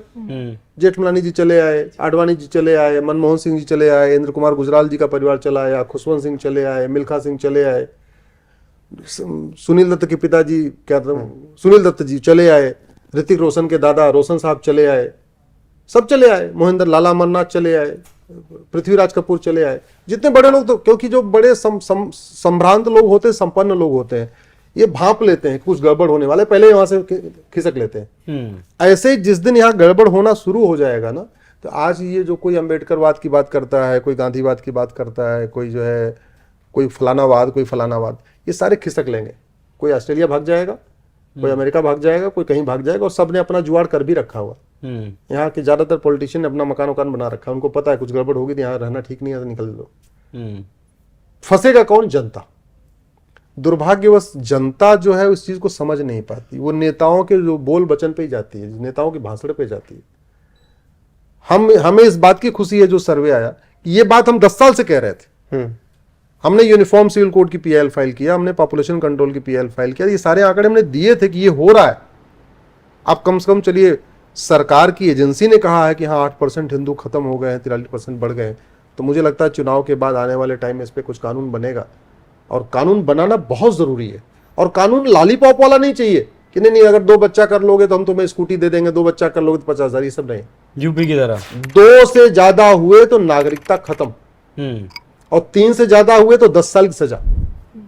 आपको सीधे सीधे, जैसे चीन ने एक बार इम्प्लीमेंट किया, उन्होंने क्या किया, उन्होंने तो क्या, हम तो हमारे तो शुरुआत में लागू किया, तीसरा बच्चा होने पे बिजली कनेक्शन मिलेगा ना पानी कनेक्शन मिलेगा, मतलब एक तरीके से आप चीन में रहोगे लेकिन आप रिफ्यूजी हो जाओगे। इतना स्ट्रिक्ट लॉ बनाया था। अच्छा, इस बारे में जब गृह मंत्री अमित शाह से पूछा गया तो उनका जो है कोई ऐसा इंटेंशन नहीं था कि वो जनसंख्या कानून लाने वाले हैं। अभी 6 महीने साल भर पहली बात है कि चीन ने भी अपना कर देखा था। आज चीन की जो है आधी से ज्यादा जनसंख्या बूढ़ी हो चुकी है, युवा वहां कम बचे हैं कुछ सालों के लिए। नहीं, आप इसको चीन से क्या करते हैं, हम जब तुलना करते हैं तो हम वहां की चीजों को नहीं देखते। चीन हमसे 3 गुना ज्यादा है, इसलिए हमें चीन से तुलना तो करना नहीं चाहिए। चीन का क्षेत्रफल भारत का 3 गुना ज्यादा है। दूसरी बात ये, चीन ने गड़बड़ी किया जो बीच में हम दो हमारे एक कर दिया, इसके चक्कर में उनका डिक्लाइन हो गया। और एक बार हम दो हमारे एक पे आ गया तो चाह के भी लोग हम दो हमारे दो नहीं कर रहे हैं, उनको लग रहा है एक ही एक बच्चा अच्छा, एक ही एक बच्चा। फिर ऐसा कुछ वेस्टर्न कल्चर भी इंटर हुआ कि लोग बिना शादी के रहने शुरू हो गए, वो गड़बड़ हो गया। भारत में हम दो हमारे दो एकदम परफेक्ट रेशियो है, उससे जनरेशन भी पूरा मेंटेन रहती है और रिश्ते नाते भी चलते रहते हैं। हम दो हमारे दो भारत के हिसाब से एकदम परफेक्ट है, और ये ट्राइड एंड टेस्टेड है, और आज नहीं हजारों साल पहले ट्राइड एंड टेस्टेड है। बैलेंस रहता है। मानव इतिहास में सबसे पहले यूनिफॉर्म एजुकेशन सिस्टम राजा दशरथ ने लागू किया था। सबकी शिक्षा एक होगी, गरीब अमीर सबके बच्चों की किताब एक होगी, और भगवान राम और निषाद राज एक साथ पढ़े, एक ही स्कूल में पढ़े। उन्हें उसके पहले क्या था कि ब्राह्मणों के अलग गुरुकुल थे, क्षत्रियों के अलग गुरुकुल थे, वैश्य के अलग गुरुकुल, ऐसी व्यवस्था होती थी पहले। उसको उन्होंने राजा दशरथ ने खत्म किया, सबके लिए यूनिफॉर्म एजुकेशन सिस्टम। और जब भगवान राम ने राजपाट संभाला तो सबसे पहले उन्होंने यूनिफॉर्म सिविल कोड लागू किया। एक पति और एक पत्नी का नियम इस पृथ्वी पे बाकायदा नियम बना के लागू करने वाले भगवान श्री राम। और प्रजा को स्पष्ट संदेश देने के लिए चारों भाइयों ने एक एक विवाह किया। भगवान श्री राम, लक्ष्मण, भरत जी, शत्रुघ्न जी, सबने एक एक विवाह किया। 2 चाइल्ड नाम सबसे पहले भगवान श्री राम ने लागू किया। और प्रजा को स्पष्ट संदेश देने के लिए भगवान राम के भी 2 बच्चे, लक्ष्मण जी के 2 बच्चे, भरत जी के 2 बच्चे, शत्रुघ्न जी के 2 बच्चे। तो ये ट्राइड एंड टेस्टेड फार्मूला है, ये कोई नया फार्मूला नहीं है। मुझे लगता है ये होना चाहिए। लेकिन सर, हिंदुओं का मौजूदा वक्त में प्रजनन जो दर तो 4 घट चुका विवाह हो है। रहे हैं। असम के सीएम तो इस पर बात करते हैं कि बहुविवाह रोकेंगे। नहीं, वो तो देखिए, अंग्रेजों ने जो कानून बनाया था इंडियन पिनल कोड, उसमें उन्होंने किया था कि मुस्लिम्स को 4 शादी करने की छूट दिया था। हमने उसको चैलेंज किया हुआ है, ऑलरेडी सुप्रीम कोर्ट में मैटर पेंडिंग है। हमने 4 शादी, हलाला, मुताह, मिस्यार, इसको सुप्रीम कोर्ट में चैलेंज किया हुआ है। और 5 जजों की बेंच के सामने मैटर भी पेंडिंग पड़ा हुआ, क्या पता वो गर्मी की छुट्टियों के बाद वहाँ पे बेंच बन जाए। अदरवाइज जो नया कानून आ रहा है, जो नया वाला पिनल कोड आ रहा है, उसमें उसका प्रावधान है। भाई, भारत में 1000 लड़कों पे 930 लड़कियां हैं। तो अगर आप कायदे से देखो तो 70 लड़के तो ऐसे ही अविवाहित रह जाते हैं। अब उसमें अगर कोई दूसरी शादी करेगा, कोई तीसरी शादी करेगा, तो फिर तो अविवाहित लड़कों की संख्या और बढ़ जाएगी।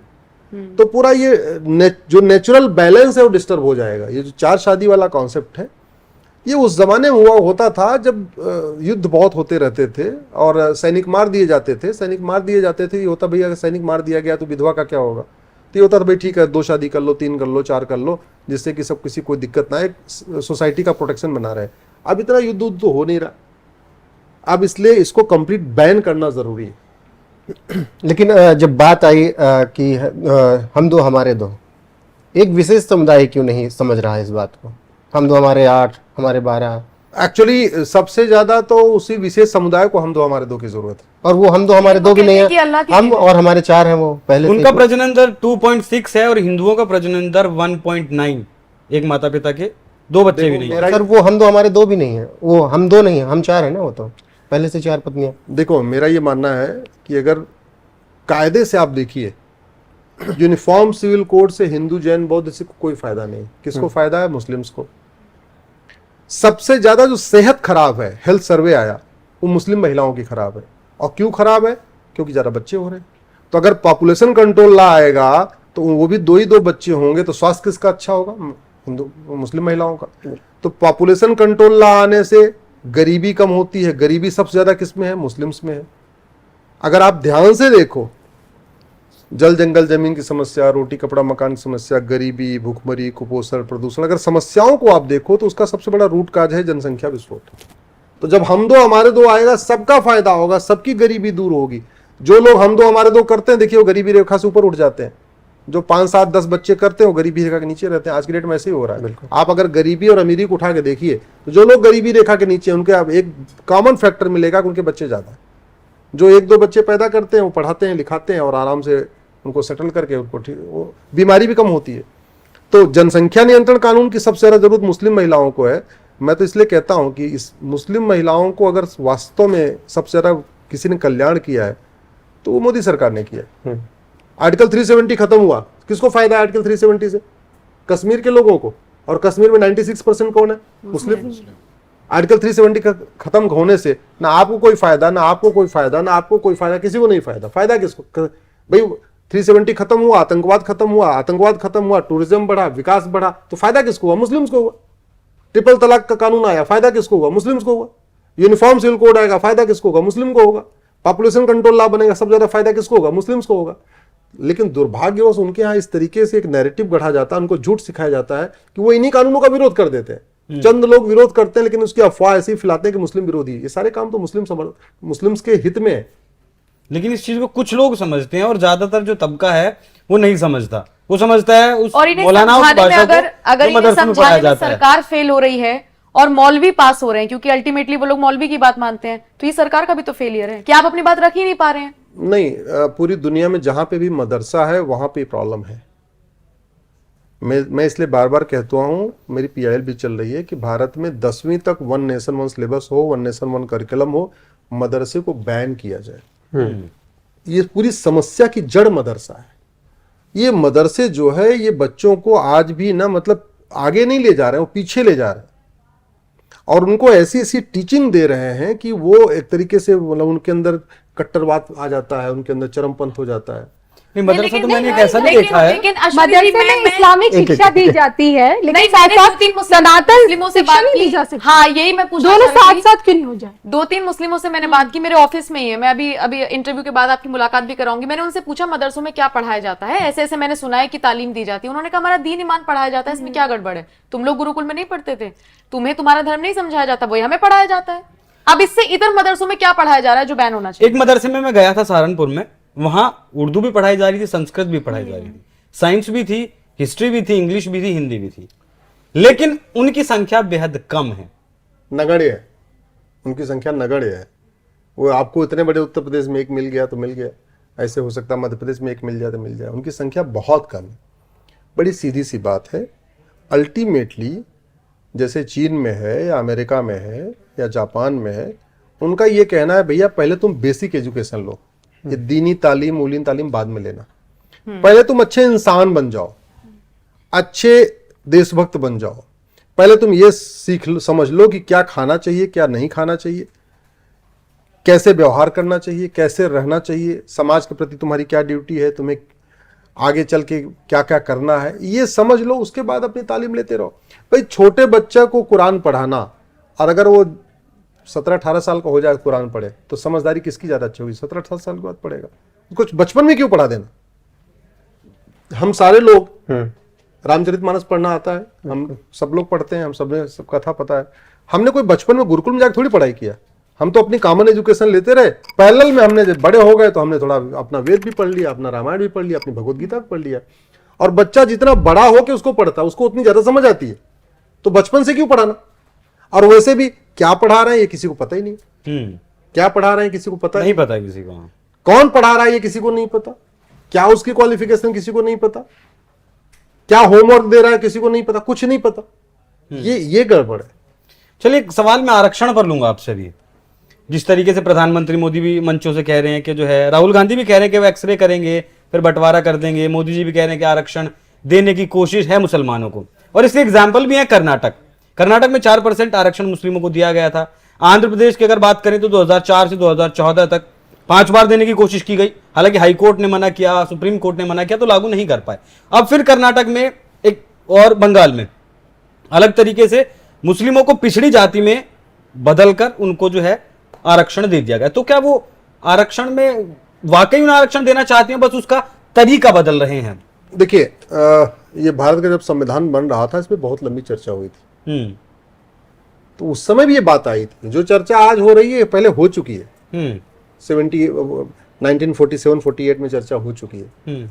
उस समय सबने एक मत से कहा था भारत का विभाजन रिलीजन के आधार पे हो रहा है, इसलिए रिलीजन के आधार पे कोई स्कीम नहीं चलेगी।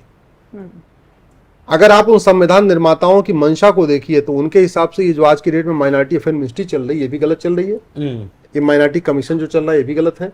भारत के संविधान में न कहीं माइनॉरिटी अफेयर मिनिस्ट्री की चर्चा है, न माइनॉरिटी कमीशन की चर्चा है, ये जबरदस्ती चल रहा है, ये भी नहीं चलना चाहिए। रिजर्वेशन तो अब बिल्कुल ही रिजेक्ट कर दिया गया था कि भाई मुस्लिम्स को क्यों रिजर्वेशन चाहिए, क्यों चाहिए उनको? ऑलरेडी रिजर्वेशन का प्रावधान केवल SC/ST के लिए दिया गया था। हाँ, अगर वास्तव में अगर किसी को रिजर्वेशन इतना ही इंपॉर्टेंट है तो घर वापसी कर ले, जिस कास्ट से आया हुआ है उस कास्ट में चला जाए, अगर उस कास्ट को रिजर्वेशन मिल रही हो तो उसको मिल जाए। इस्लाम में तो जाति व्यवस्था है ही नहीं। अगर उसको रिजर्वेशन इतने चाहिए, एक तरफ कह रहे हैं कि हमारे यहाँ जाति व्यवस्था नहीं है, दूसरी तरफ कह रहे हैं हमको रिजर्वेशन भी चाहिए। ये नहीं चलेगा, ये बिल्कुल नहीं हो सकता है। और जो कांग्रेस ने दिया है वो एक तरीके से संवैधानिक महापाप किया है।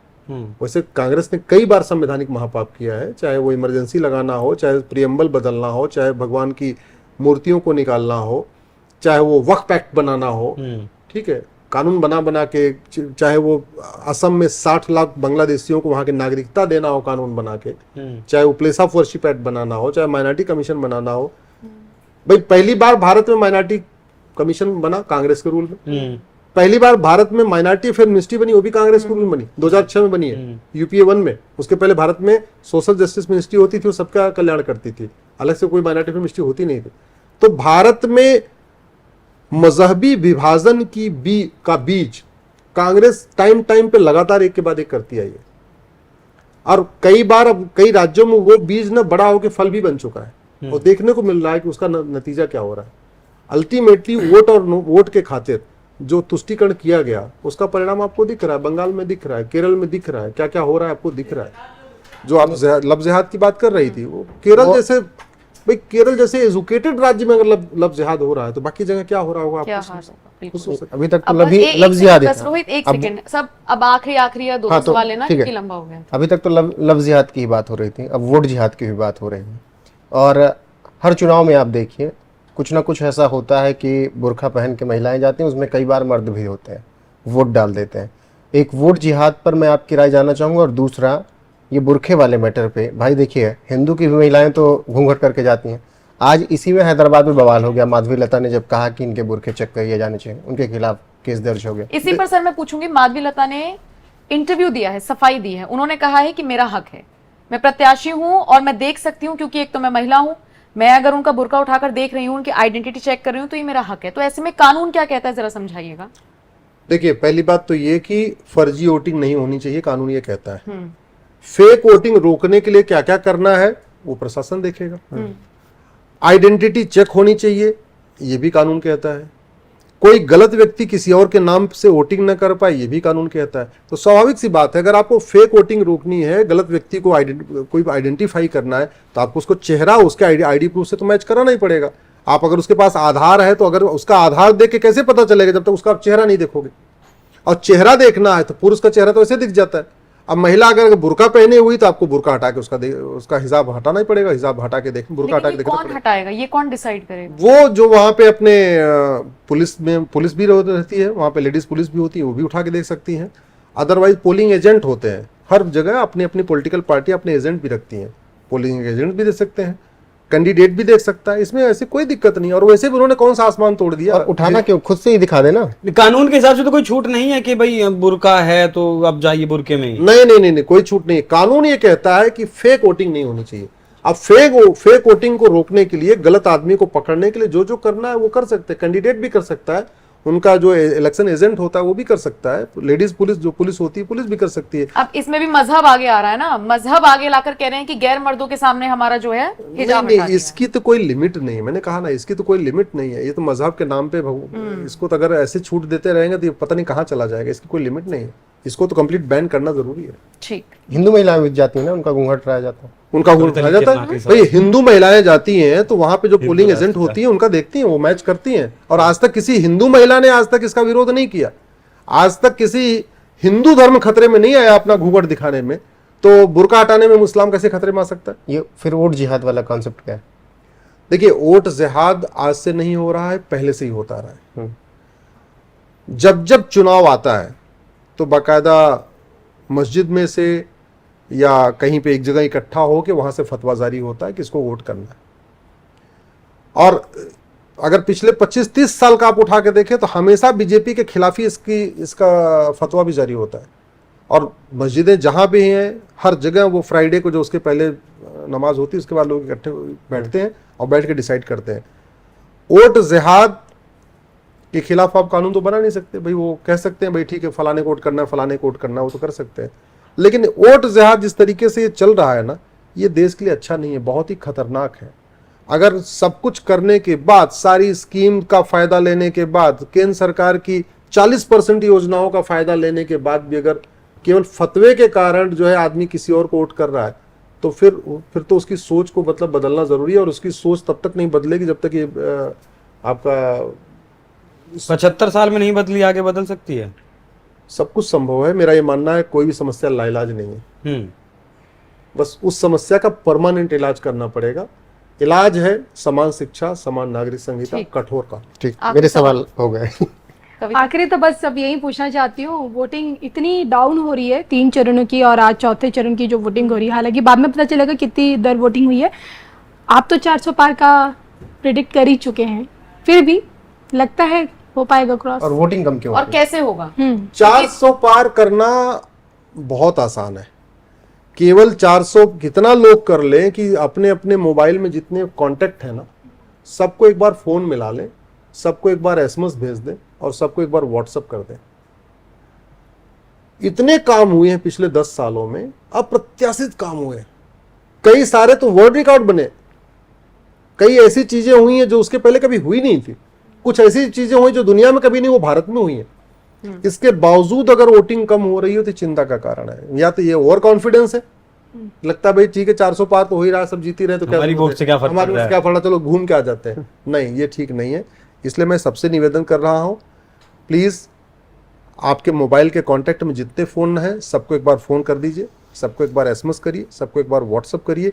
वोट जरूर करें, हाँ स्वेच्छा से वोट करें, मैं ये नहीं कह रहा हूं किसको वोट करें, लेकिन वोट 100% करें। ये क्यों ना जरूरी है। इनके लिए कानून बना दिया जाए एक, कि जो वोट नहीं करेगा उसके ऊपर जुर्माना लगा दिया जाए, मैं- इसका इनकम टैक्स बढ़ा दिया जाए, मैंने- नहीं, इतना उसका हार्ड जुर्माना राशन क्यों लगाना? कार्ड काट दिया कंपनियों जाए। में जुर्माना होना चाहिए कि अगर वोटिंग वाले दिन आपका एम्प्लॉय आया तो उसको वापस भेजिए और कि वो वोट डालकर आए। नहीं, मेरा अनिता आपने भी निकल कर गई थी। मेरा भी ऑफिस था, मैं रात को निकला 19 अप्रैल में और वोट करके फिर सुबह नहीं, ऑफिस मैं उस आया। सवाल पे ही रहूंगा कि वोट के लिए कानून जरूरी है। मैंने पीएल फाइल किया था कंपलसरी वोटिंग के लिए। मेरी एक PL one nation one election पे है और एक पीएल मेरी कंपलसरी वोटिंग पे है। दुनिया के 48 देशों में कानून बना हुआ है। दुनिया के 48 देशों में वन नेशन वन इलेक्शन है। दुनिया के 48 देशों में केवल संडे को इलेक्शन है, मतलब वर्किंग डे का नुकसान भी ना हो, ठीक है। लेकिन अगर आप वोट नहीं करोगे तो आपको कारण बताना पड़ेगा। मैं तो कह रहा हूं कि चलो पेनाल्टी वेनाल्टी तो बाद की बात है, एक बार अगर कारण बताना शुरू हो जाए कि भाई अगर आप वोट नहीं कर रहे हैं तो क्यों, क्या कारण है, इतना वो अगर कह देंगे मैं तो बीमार था, मुझे बुखार था। नहीं, इसके पीछे का मैं एक कारण और बताना वो चाहूंगा। प्रोसेस इतना लंबा हो जाएगा कि लोग सोचेंगे जाके वोट ही कर आते हैं, कहाँ हम जवाब देते फिरेंगे।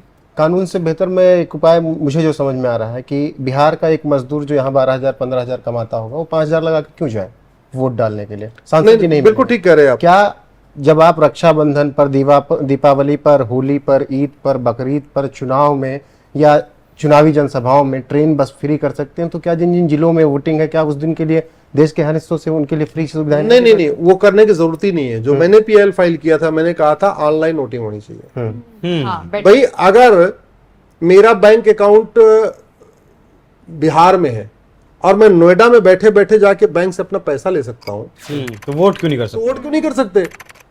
भारत के जितने पोस्ट ऑफिस हैं वहां कोई काम नहीं बचा है, बिल्कुल। क्योंकि कुरियर ने सारा काम उनसे ले लिया है।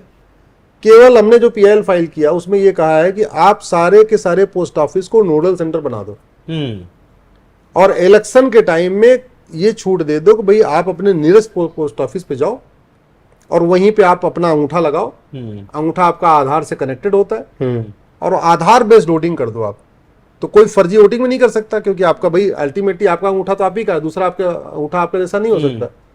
तो आधार बेस्ड वोटिंग हो जाए तो निश्चित रूप से आने जाने की जो समस्याएं खत्म हो जाएंगी, जो ट्रेन में इतनी भीड़ होती है वो भी खत्म हो जाएगी और घर बैठे बैठे लोग वोटिंग करेंगे और वोटिंग का परसेंटेज भी बढ़ जाएगा। ऑब्वियसली बढ़ जाएगा, तो किसी को जाना नहीं पड़ेगा, किसी को धूप नहीं लगेगी, गर्मी नहीं लगेगी। तो दाल चावल चना भी चलिए जाते जाते मेरे एक आखिरी जाते सवाल, आखिरी इशारा होने लग रहा है। नहीं, आखिरी सवाल, आखिरी कविता सवाल, हमारे आखिरी सवाल, बहुत छोटा रखिएगा। हाँ बहुत छोटा। वक्फ बोर्ड को लेकर मेरा आखिरी सवाल है। अभी 5-6 महीने पहले हरनाथ यादव ने जो है, जो सांसद हैं लोकसभा के, उन्होंने कहा भी सदन में प्राइवेट बिल लेकर वो आए और तकरीबन 9.5 लाख से ज्यादा जो है वक्फ बोर्ड के पास प्रॉपर्टीज हैं। तो क्या ये वक्फ बोर्ड खत्म हो जाना चाहिए? और साथ में सरिया को भी जोड़िएगा कि सरिया की इस देश में क्या जरूरत है या देखिए, नहीं? मेरा ये मानना है कि भारत में जो कानून होना चाहिए वो मजहब के आधार पर नहीं होना चाहिए। मेरा सीधे ऑब्जेक्शन ये है, शरीयत एक्ट मजहबी कानून है, वो नहीं होना चाहिए। वक्फ बोर्ड, वक्फ एक्ट मजहबी कानून है। अगर ये हट जाते हैं तो जो मुस्लिम है, जो इस्लाम को फॉलो करते हैं, उनकी जो दिनचर्या उसमें कोई फर्क पड़ेगा? कोई फर्क नहीं पड़ेगा। और ये मैंने कहा ना, ये वक्फ एक्ट का जो बीज बोया था नेहरू जी ने 1954 में बोया, इंदिरा गांधी ने उसको आके और मजबूत किया 95 में, उसके बाद राजीव गांधी ने और उसको मजबूत किया, नरसिम्हा राव ने 1995 में पुराने वाले कानून को वापस लेकर नया कानून ला दिया, फिर बाद में मनमोहन सिंह ने उसको और मजबूत कर दिया। वक्फ एक्ट खत्म होना चाहिए। वक्फ एक्ट जैसा कानून इस्लामिक कंट्री में भी नहीं है और किसी इस्लामिक कंट्री में अगर हो भी तो भारत में क्यों होना चाहिए? भाई वक्फ एक्ट जैसा कानून हिंदू, जैन, बौद्ध, सिख, पारसी, ईसाई और किसी के लिए नहीं है, तो केवल मुस्लिम्स के लिए क्यों होना चाहिए? मेरा ये मानना है कि भारत में जो भी कानून होना चाहिए वो जेंडर न्यूट्रल और रिलीजन न्यूट्रल होना चाहिए। ठीक। जो भी कानून होना चाहिए वो सबके लिए होना चाहिए। वक्फ बोर्ड खत्म होना चाहिए और वक्फ बोर्ड जो इतनी प्रॉपर्टी पे कब्जा करके बैठा हुआ है, सारी प्रॉपर्टी वापस लेना चाहिए। ठीक है। जब भी हम अश्वनी उपाध्याय से बात करते हैं या फिर आज जो भी चर्चा आपने सुनी होगी, तो हर दूसरे सवाल पर एक जवाब आया है कि मैंने पीआईएल दाखिल कर रखी है। और इसी के साथ में एक जानकारी आपको दे दूं कि पीआईएल मैन ऑफ इंडिया इन्हें इसीलिए कहा जाता है कि जनहित में जो भी इन्हें लगता है याचिका दायर कर देते हैं, पीआईएल दायर कर देते हैं। अब चूंकि हमें इजाजत लेनी पड़ेगी क्योंकि सर के पास भी वक्त कम है और वो तो मैडम मुझे बहुत देर से घूर रही है, धर्म ज्ञान पे आपको खबरें दिखाती रहती हैं। तो बहुत बहुत शुक्रिया अश्वनी जी, आपने वक्त निकाला, आप आए। कोशिश तो थी आपको घेरने की, घेर पता नहीं पाए नहीं पाए, आप लोग कमेंट सेक्शन में बताइएगा ये इंटरव्यू आपको कैसा लगा। और अगर ये इंटरव्यू आपको पसंद आया तो इसी तरीके से और इंटरव्यूज लेकर आएंगे और मेहमानों को बुलाएंगे। कमेंट सेक्शन में जरूर बताइएगा। नमस्कार।